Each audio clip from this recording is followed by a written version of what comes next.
अगला प्रत्यावर्ती सेतु है एंडरसन का ब्रिज के द्वारा भी हम अज्ञात प्रेरक का मान ज्ञात करते हैं।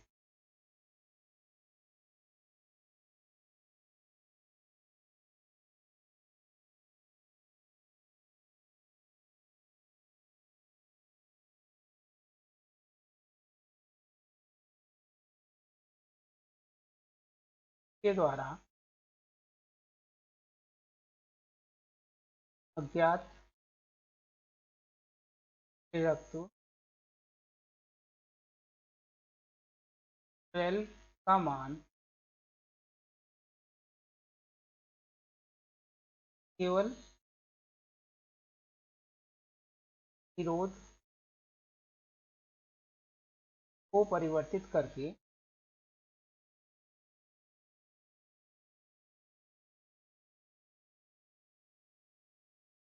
ज्ञात किया जाता है।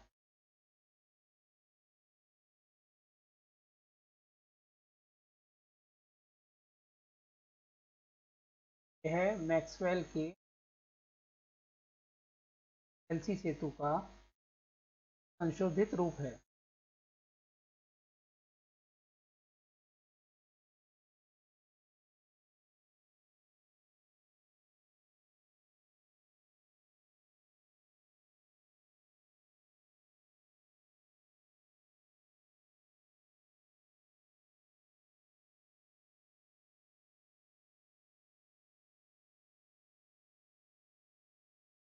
वे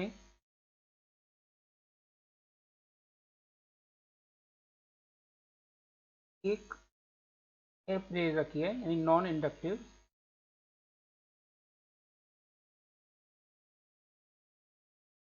विरोध स्मॉल आर ट्रैक्टर आर्म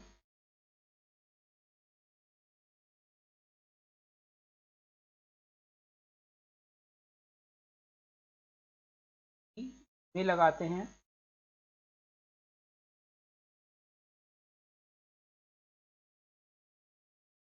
तथा चित्रानुसार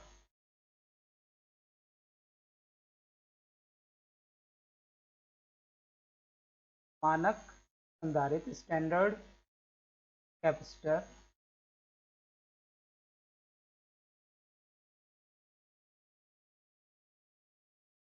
E4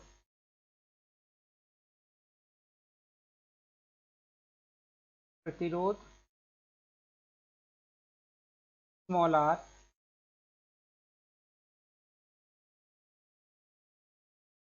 व R4 के समांतर में लगाते हैं।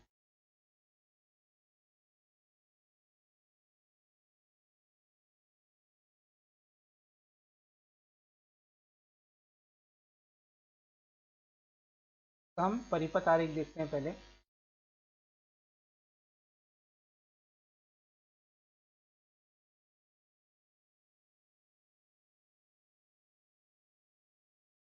जैसे और प्रत्यावर्ती सेतु होते हैं वैसे ये प्रत्यावर्ती सेतु होगा, इसमें कि 4 भुजाएं होंगी। ABCD एक समांतर चतुर्भुज होगा।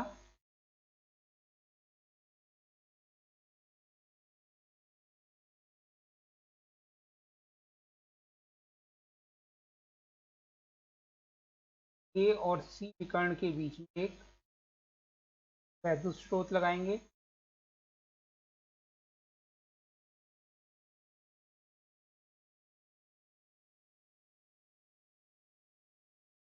A और B के बीच में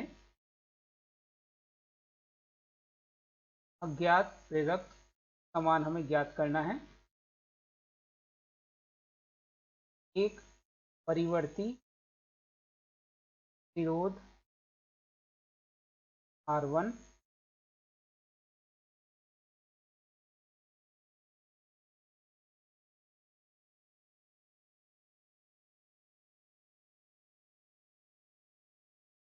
और C के बीच में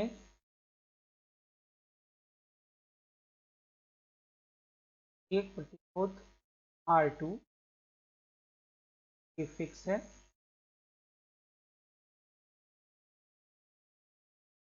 ए और डी के बीच में एक R3 फिक्स है,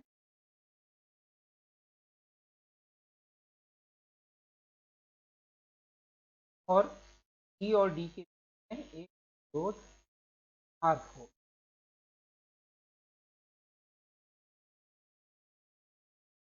फिक्स वैल्यू होती है, सारे प्रतिरोध नॉन इंडक्टिव हैं।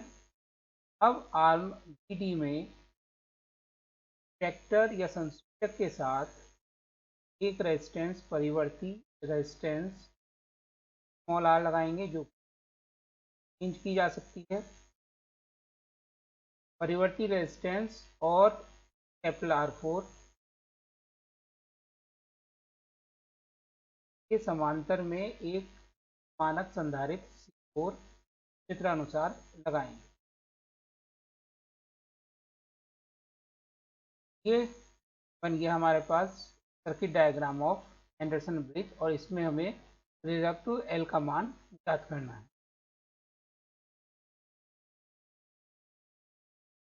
संतुलन की अवस्था में सभी प्रतिरोध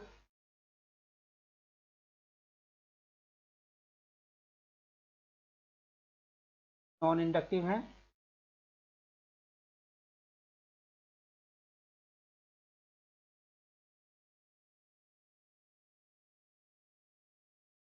संतुलन की अवस्था में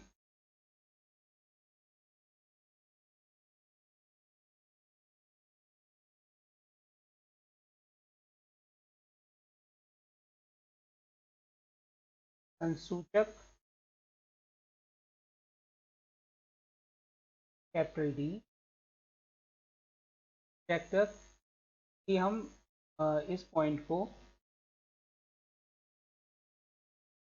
कैपिटल डी यानी जो ए डी ना लेके इसको ए ई ले लेते हैं, एक ही सिंपल दो बार यूज ना हो। नीचे आया है तो ए कर लेते हैं। सब जगह हमने संसूचक रखा है, तो चलो तो आप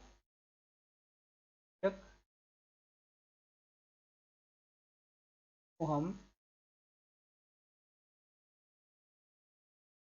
कैपिटल जी सिंबल से यूज कर लेते हैं। यहाँ आ गया, और ये हो जाएगा पॉइंट।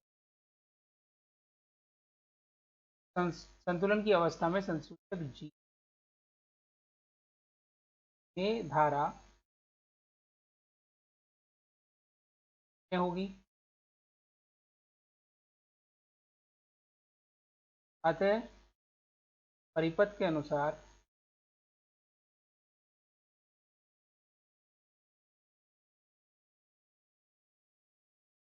मान लेते हैं कि तो सोर्स से करंट चली I1, यहाँ से करंट, सोर्स से जो करंट जा रही है वो हो गई I।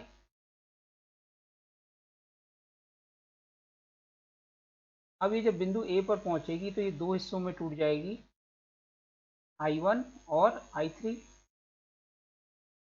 जो AB में जाएगी उसको तो हमने मान ली I1, और जो R3 में जा रही है उसको मान ली हमने I3।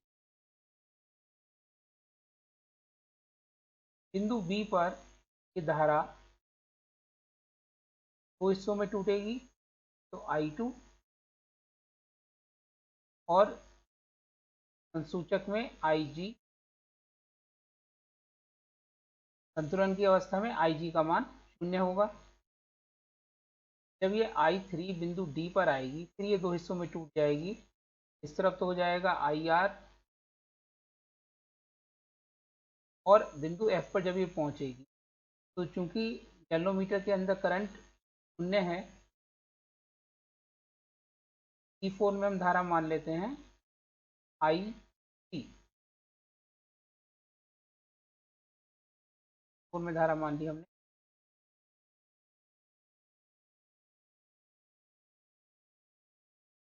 बाकी जो बची I3 माइनस IR,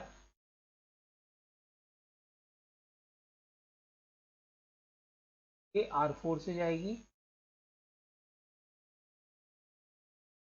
और बिंदु सी पर पहुंचकर सभी धारा का योग पुनः आई हो जाए।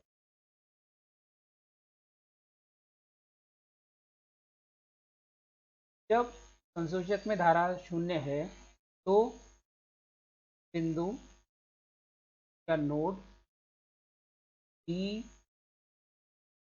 एफ व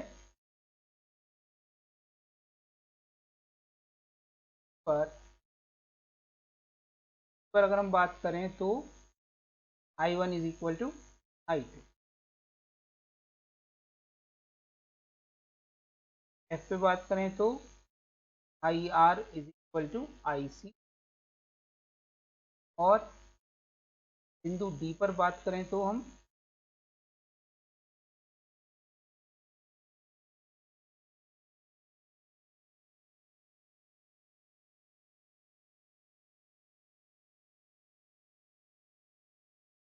I4 is equal to I T minus IR। ये हमने किरचॉफ का प्रथम नियम लगा दिया, किरचॉफ के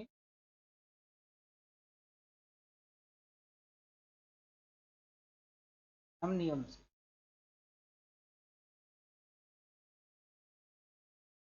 अब ये तीन मैश मान लेते हैं, 1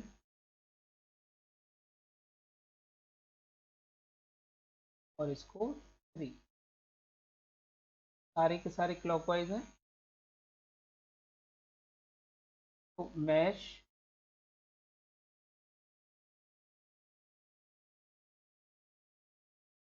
एक में किरचॉफ के द्वितीय नियम से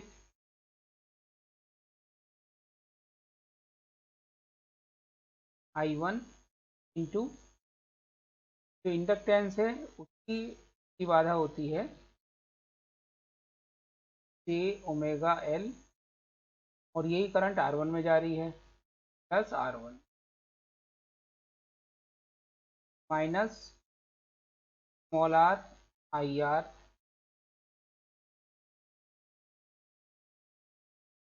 minus R3 I3 equal to 0 से I1 J omega L plus R1। I1 को इसके बाद लिख लेते हैं, पहले हम प्रतिबाधा लिख लेते हैं फिर करंट, फिर बाद में समझने में आसानी रहेगी। I1 माइनस R, दोनों टर्म इस तरफ चली जाएंगी तो ये हो जाएगा R IR माइनस माइनस में जाने पर प्लस R3 I3। ये इक्वेशन हो गई 1। अब मैश 2 में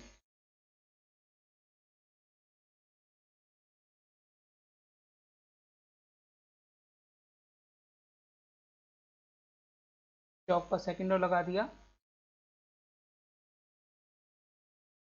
सेकंड में देखिए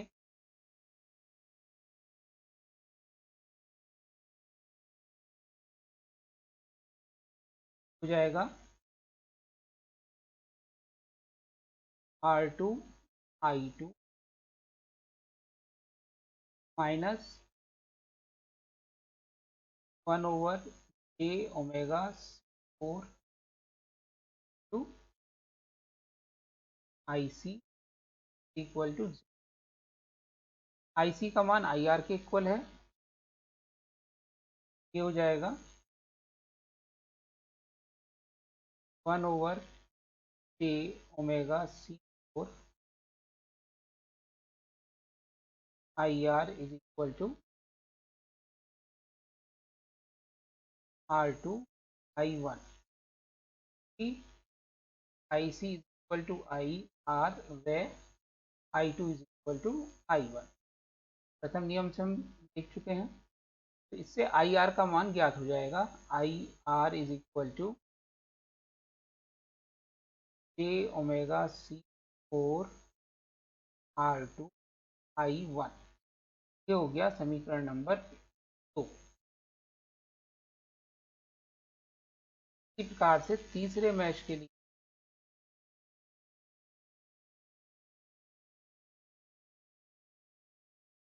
मैश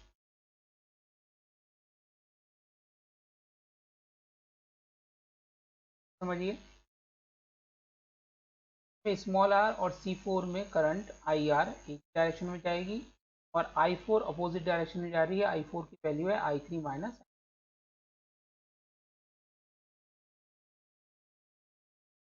ये हो जाएगा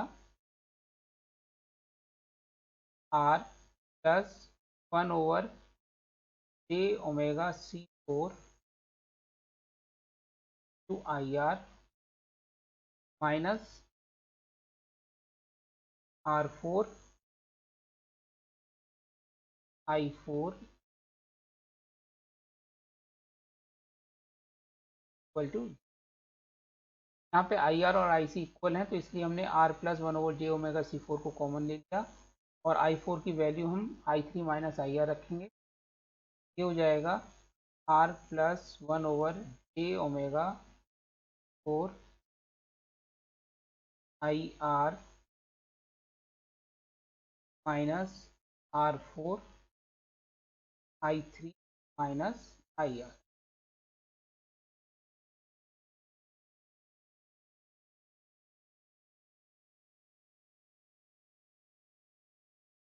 इक्वल टू 0। IR वाली टर्म एक तरफ ले जाएंगे और I3 वाली टर्म को हम राइट हैंड साइड में, तो ये हो जाएगा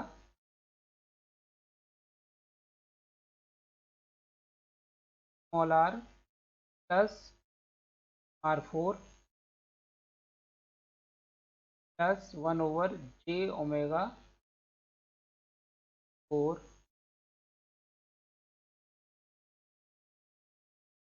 R is equal to R4 I। ये आ गई समीकरण नंबर 3।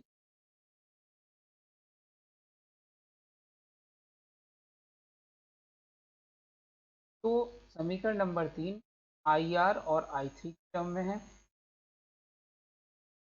समीकरण नंबर 1 I1 और I3 टर्म में है और समीकरण 2 IR और I1 में रिलेशन।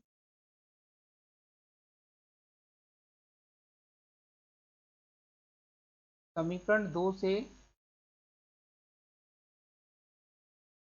IR का मान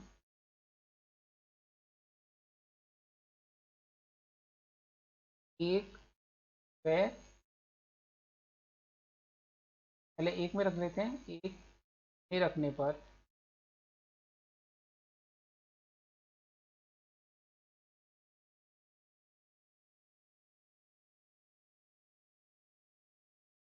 IR की वैल्यू भी रख सकते हैं या फिर हम I1 की वैल्यू भी रखेंगे तो IR और I3 में रिलेशन आ जाएगा, उससे भी सॉल्व हो जाएगा। जो आपको आसानी लगे उससे कर सकते हैं। यहाँ पे हम IR की वैल्यू रख के या I1 की वैल्यू रख के दिखाते हैं। I1 का मान समीकरण 1 में रखने पर ये हो जाएगा j⍵L प्लस R1। I1 की जगह रखा हमने IR upon j⍵4 R equal to small r IR plus R3 I3।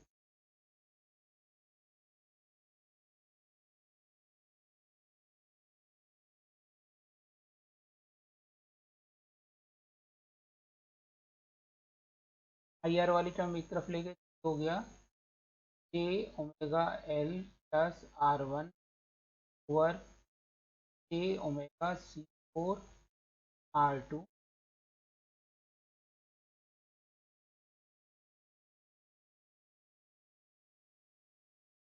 Minus small r IR is equal to R3 I3। Number हो गई 4। अब इक्वेशन 3 को इक्वेशन 4 से या इक्वेशन 4 को इक्वेशन से डिवाइड कर दें, तो थोड़ा सा सिंप्लीफाई करना चाहें तो सिंप्लीफाई कर सकते हैं। तो हो जाएगा J omega L plus R1 minus J omega 4 R2 small R I R equal to हो जाएगा J omega 4 R2 R3 I3। समीकरण 4 ले लेते हैं। समीकरण 3 को 4 से डिवाइड करने पर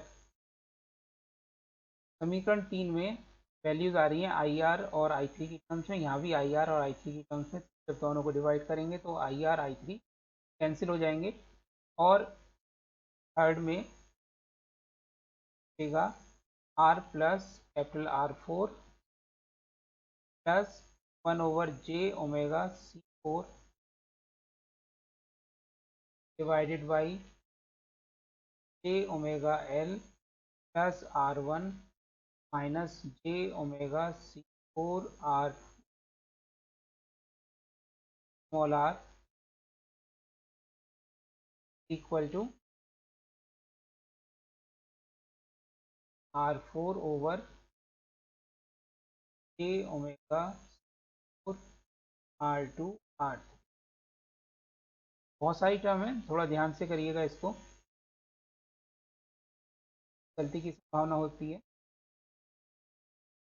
ऊपर j⍵C4 LCM आ गया, तो ये हो जाएगा j⍵4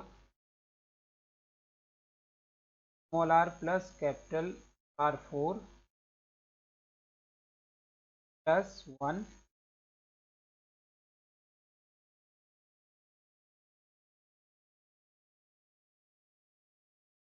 j⍵C4 j⍵L plus R1 minus j⍵4 R2 small R equal to capital R4 upon j⍵4 R2 R3। दोनों तरफ से j⍵C4 कैंसिल हो जाएंगे, क्रॉस मल्टीप्लाई करेंगे, ये हो जाएगा j⍵4 R2 R3 small R plus capital R4 plus R2 R3 equal to j⍵L minus 4 R2 small R into R4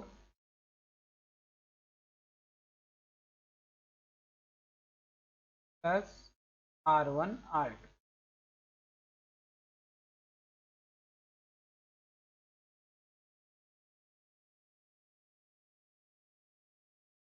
तो अब इनके वास्तविक भाग और काल्पनिक भाग आपस में हम बराबर करेंगे, जिससे हमें संतुलन शर्त प्राप्त होंगी। वास्तविक भाग की गणना करने पर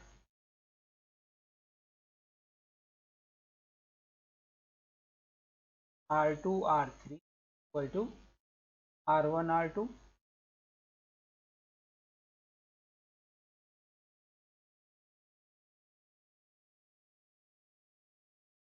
R2 R3 इक्वल टू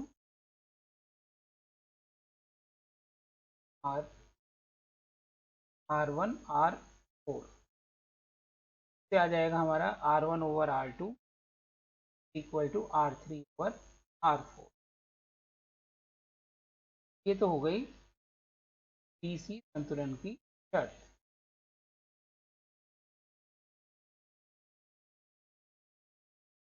यह है संतुलन की शर्त है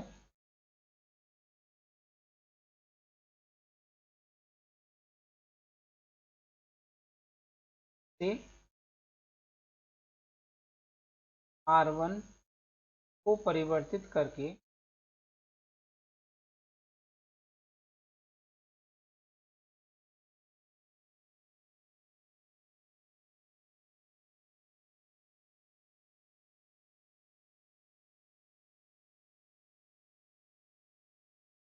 प्राप्त करते हैं।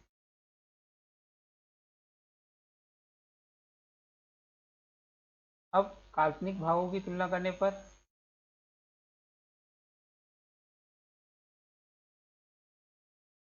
नंबर 5 आई है। काल्पनिक भाग की तुलना करने पर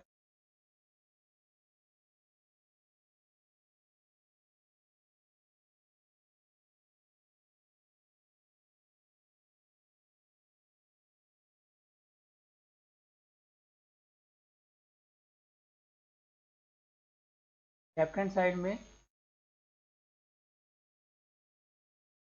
omega 4 R2 R3 small r plus R4 equal to omega L minus 4 R2 small r capital R4। Omega cancel हो जाएगा और कैपिटल R4 से दोनों तरफ डिवाइड कर देंगे। ये आ जाएगा L minus 4 R2 small r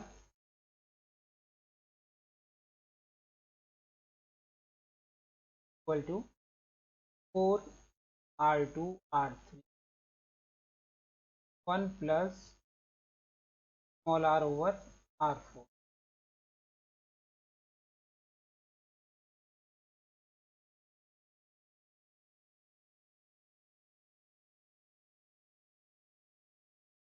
अब capital L is equal to C4R2 small r को इस तरफ ले जाएंगे तो दोनों में से कॉमन आएगा C4R2।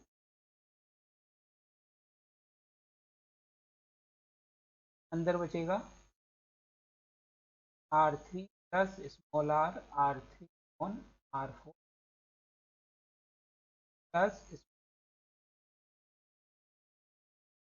Capital L is equal to R2 R capital R3 plus small r 1 plus R3 over R4।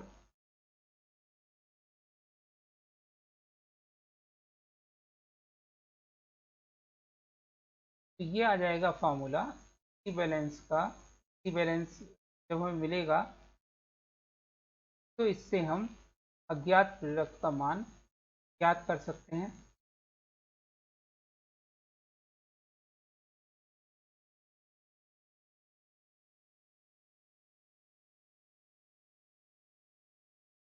अतः केवल स्मॉल r का मान बदलकर डीसी संतुलन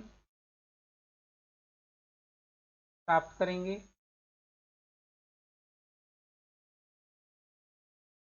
और समीकरण अज्ञात प्रेरक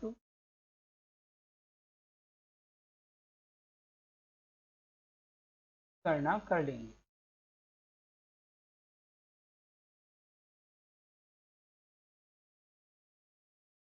व्यवहार में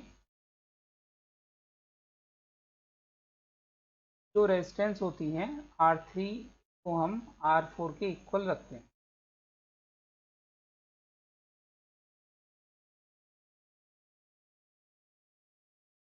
अतः R1 भी R2 के इक्वल आता है, यानी कि चारों आपस में बराबर हो जाते हैं। तब capital L is equal to 4 R2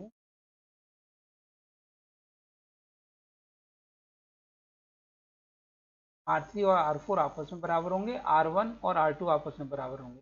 ये कोई आवश्यक नहीं है कि R1 और R3 भी आपस में बराबर हो।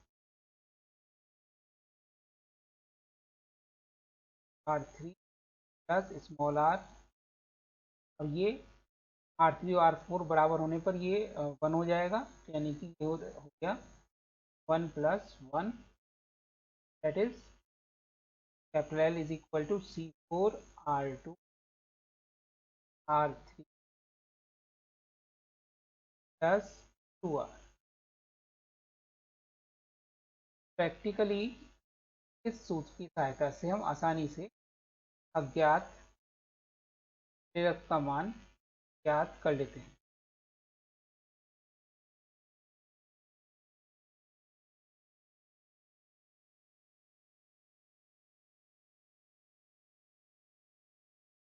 यदि L का मान बड़ा होता है फर्स्ट टर्म R2 R3 4 से, तो यह सूत्र लागू होता है, ये तो संतुलन ही प्राप्त नहीं होगा और सही परिणाम देता है।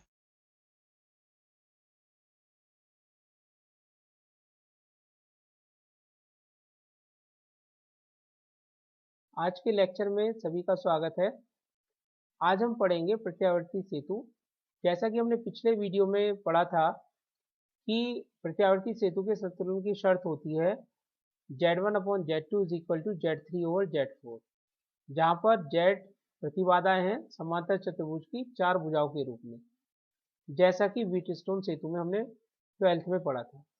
तो सबसे पहले अब हम पढ़ते हैं कि अज्ञात प्रेरकत्व L ज्ञात करने के लिए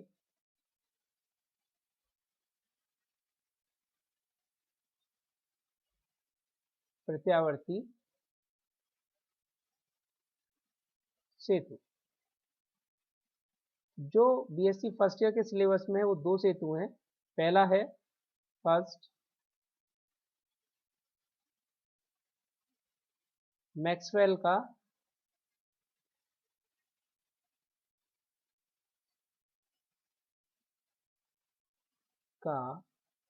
प्रेरकत्व सेतु, या इसे केवल मैक्सवेल का सेतु भी बोल देते हैं। इसमें अज्ञात प्रेरकत्व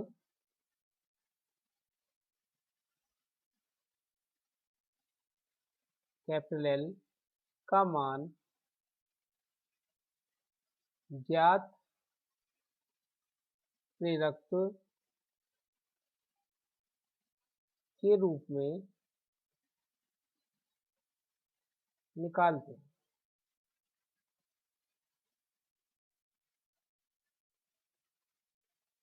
इसका परिपथ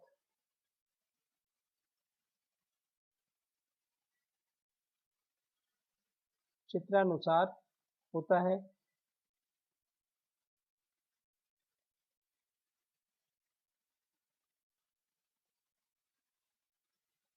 इसमें समांतर चतुर्भुज की 4 भुजाएं लेंगे। पहले भुजा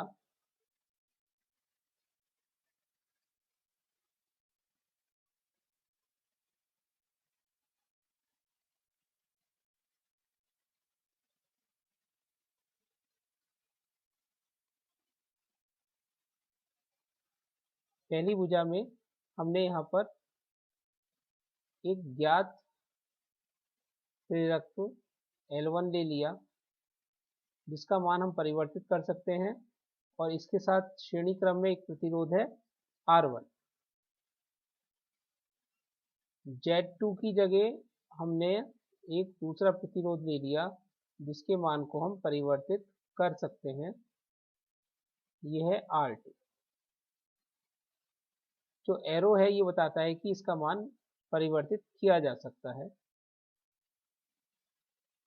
Z3 में हमने वो प्रेरक ले लिया जिसका मान हमें ज्ञात करना है, और उसके साथ श्रेणी क्रम में हमने एक प्रतिरोध ले लिया,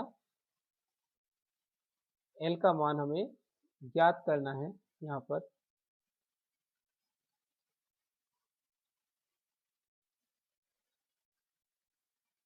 ये हो गया R3 और R4।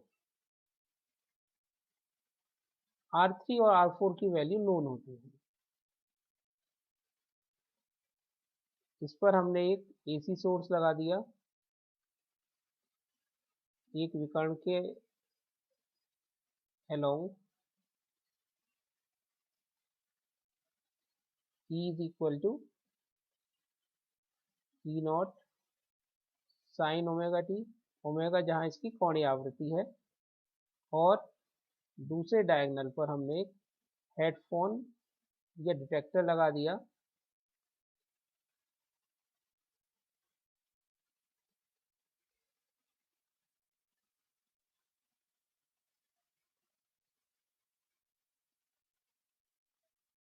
यहाँ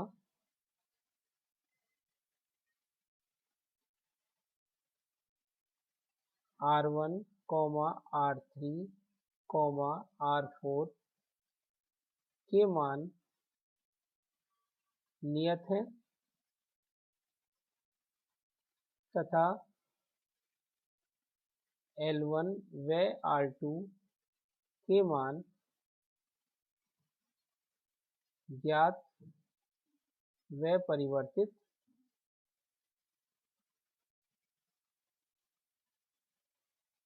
किए जा सकते।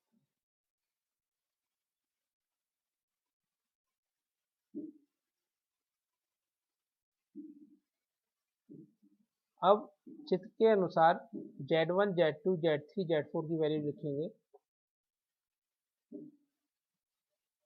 चित्रानुसार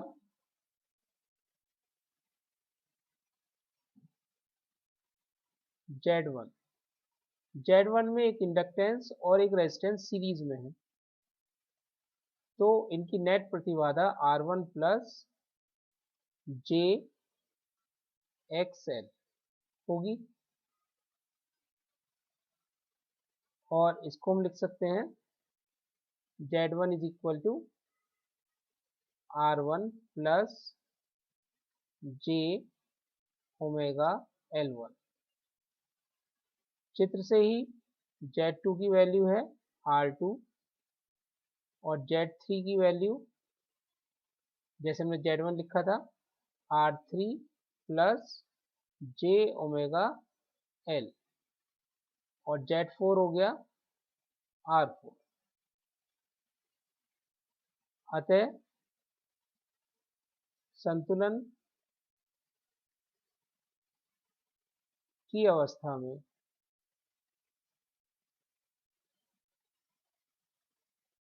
Z1 over Z2 is equal to Z3 over Z4। तो ये मान यहाँ रख देंगे।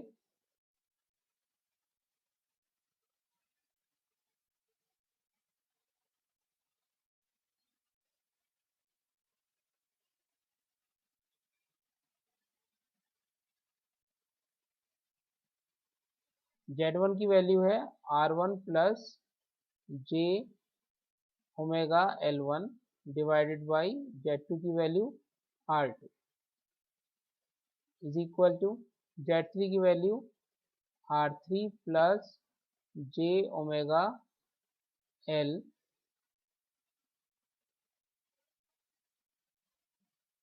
और Z4 की जगह R4। ये आ गई समीकरण नंबर 1।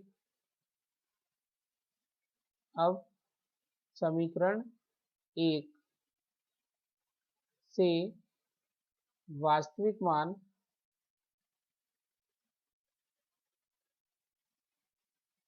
बराबर करने पर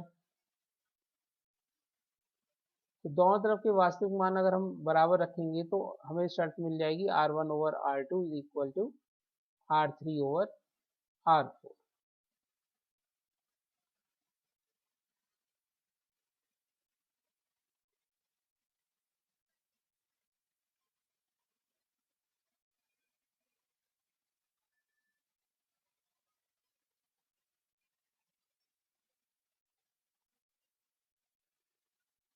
यहाँ पर R2 का मान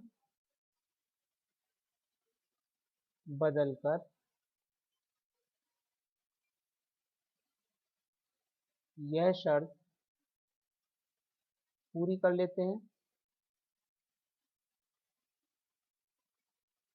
क्योंकि इसमें R2 वेरिएबल है, R1 R3 R4 ये तीनों वेरिएबल नहीं है। समीकरण 1 से काल्पनिक मान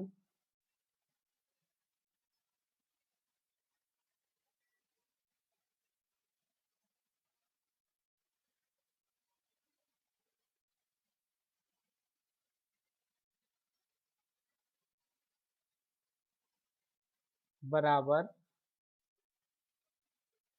करने पर काल्पनिक मान बराबर करेंगे तो L1/R2 is equal to L/R4,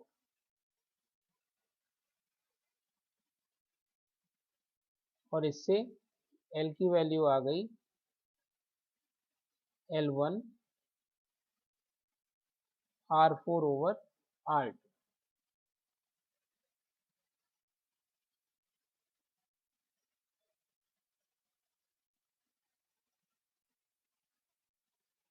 तो पहले हमने R2 का मान बदलकर संतुलन प्राप्त करने की कोशिश करी, और उसके बाद फिर L1 का मान बदलकर पूरी तरीके से संतुलन प्राप्त करने की कोशिश करते हैं।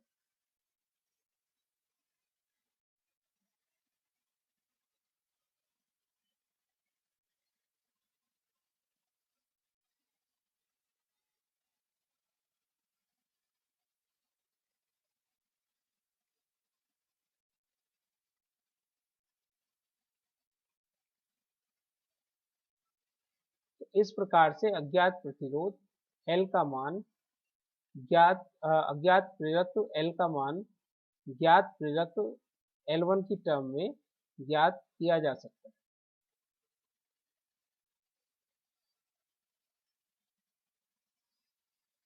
अब इस सर्किट का एक ड्रॉबैक है,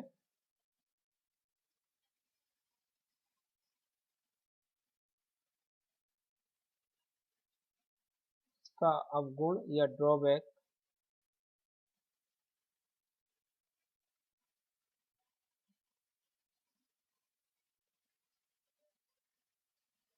दोनों शर्तों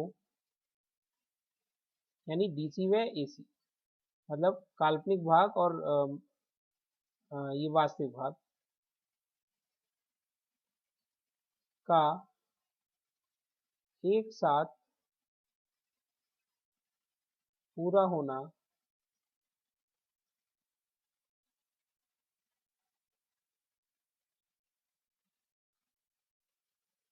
असंभव है,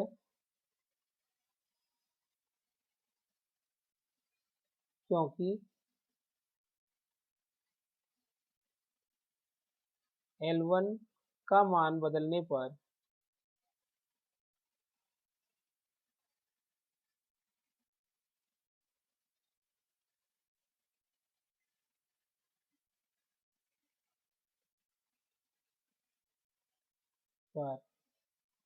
पहली भुजा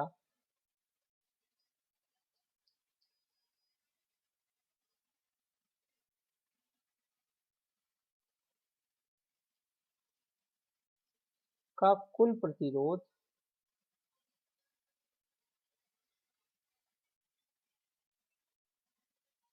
R1 भी बदलेगा,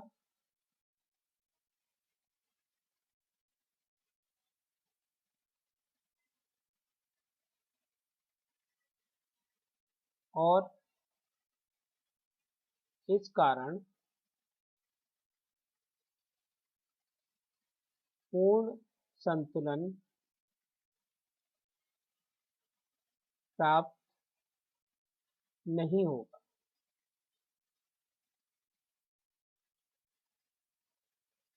अब दूसरा हम देखते हैं मैक्सवेल एलसी सेतु।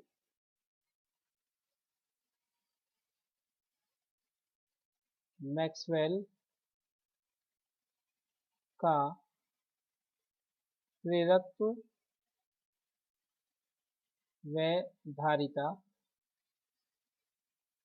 इंडक्टेंस और कैपेसिटेंस सेतु।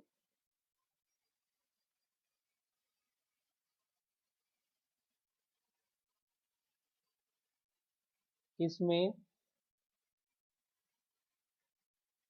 अज्ञात प्रेरकत्व का मान ज्ञात धारिता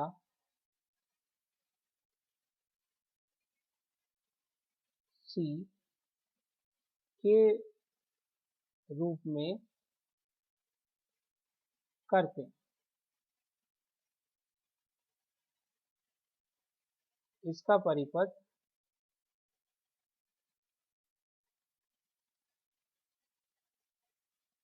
चित्रानुसार होता है।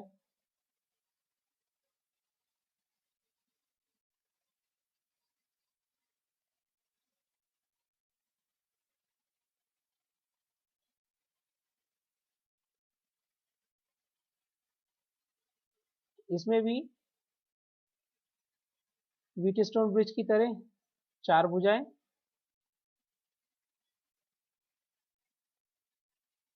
पहली भुजा में R1,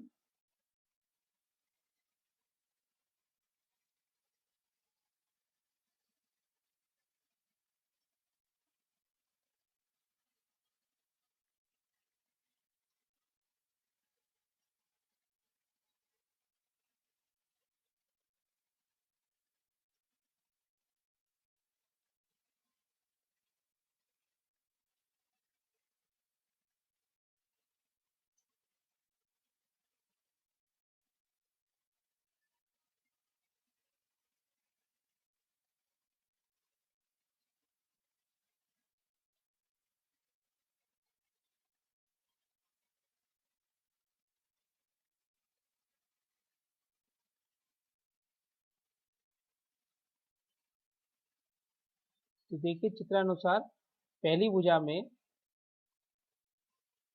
R1 और इसके समांतर क्रम में एक कैपेसिटर C1 कनेक्ट होता है। C1 इस प्रकार से होता है कि इसका मान हम परिवर्तित कर सकते हैं और वो वैल्यू हमें ज्ञात होती है।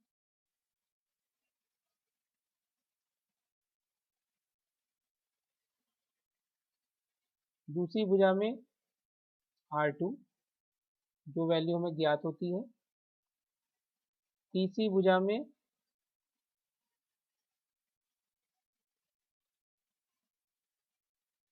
R3 ये भी हमें ज्ञात होती है। चौथी भुजा में एक रेजिस्टेंस R4 जिसका मान परिवर्तित किया जा सकता है और अज्ञात प्रेरकत्व L जिसका मान हमें ज्ञात करना।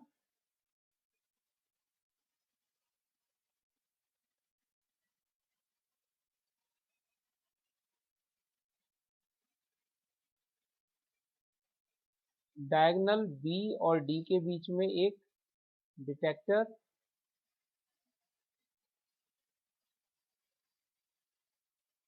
और डायगोनल P और Q के बीच में एक AC सोर्स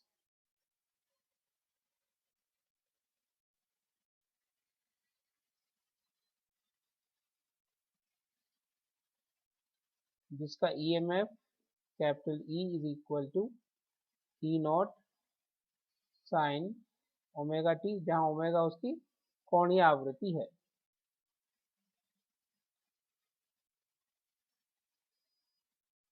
अब इस चित्र के अनुसार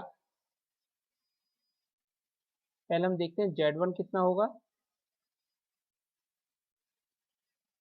यहाँ पर आर्म PB में C1 और R1 एक दूसरे के पैरेलल है। तो R1 की तो प्रतिबाधा R1 ही होगी और C1 की जो प्रतिबाधा होगी यानी कि इम्पीडेंस होगी वो होगी XC1।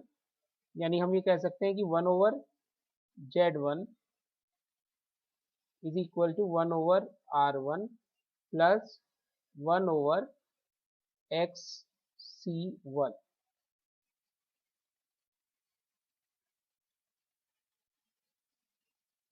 1/R1 plus 1/-j⍵C1। और इसमें हमने j से अगर हम ऊपर नीचे मल्टीप्लाई कर दें, ये एक मिनट, XC1 जो होगा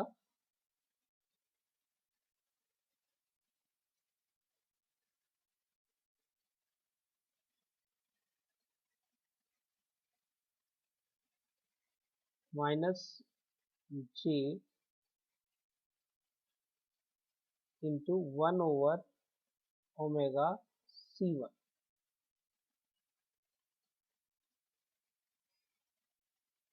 ये वैल्यू आ जाएगी 1/Z1 is equal to 1/R1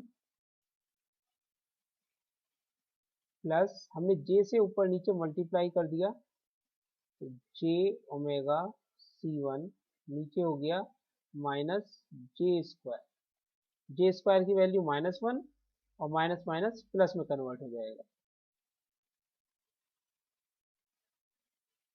हम ये जानते हैं कि XC is equal to 1/ω⍵C।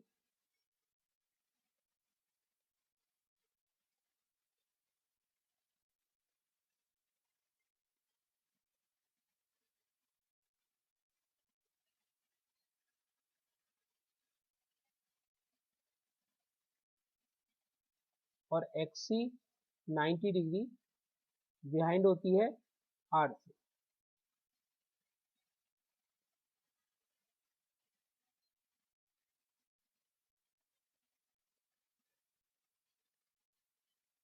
तो ये वैल्यू हो गई 1/Z1 की 1/R1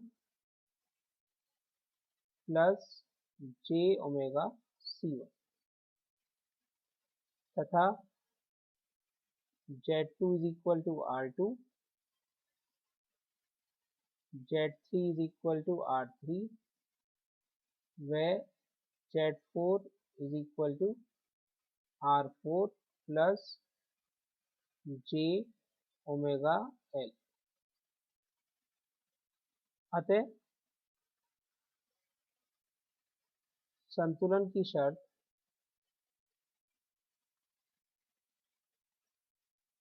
Z1/Z2 is equal to Z3/Z4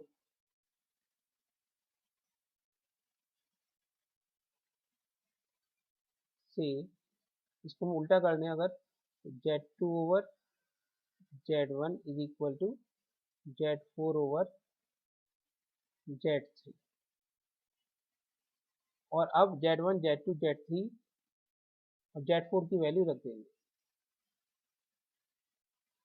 तो Z2 की तो वैल्यू है R2 और 1/Z1 की वैल्यू है 1/R1 plus j⍵C1 is equal to Z4 की वैल्यू है R4 plus j⍵L over R3 या R2/R1 plus j⍵C1 R2 is equal to R4/R3 plus j⍵L over R।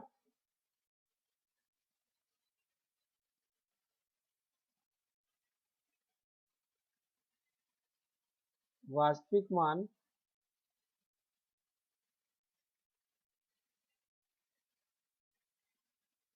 बराबर करने पर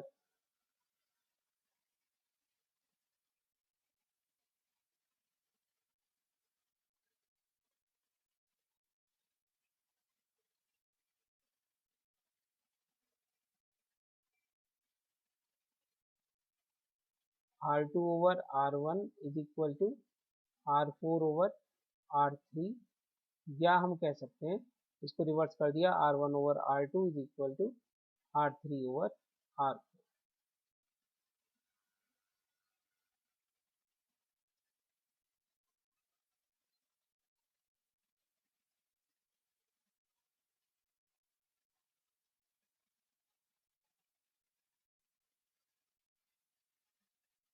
काल्पनिक मान बराबर करने पर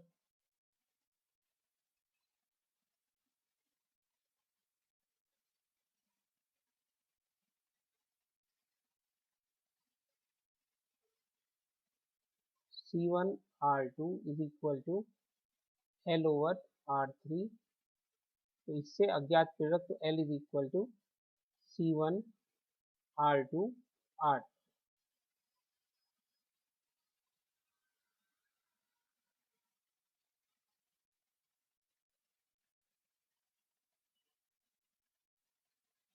तो C1 का मान ज्ञात होने पर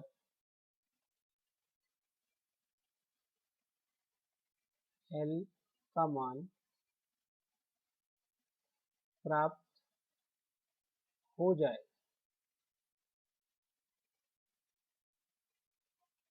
इस प्रकार से अज्ञात प्रेरक का मान धारिता C1 के टर्म में आ गया। ये तो थे मैक्सवेल के दोनों ब्रिज जिनसे हम अज्ञात प्रेरक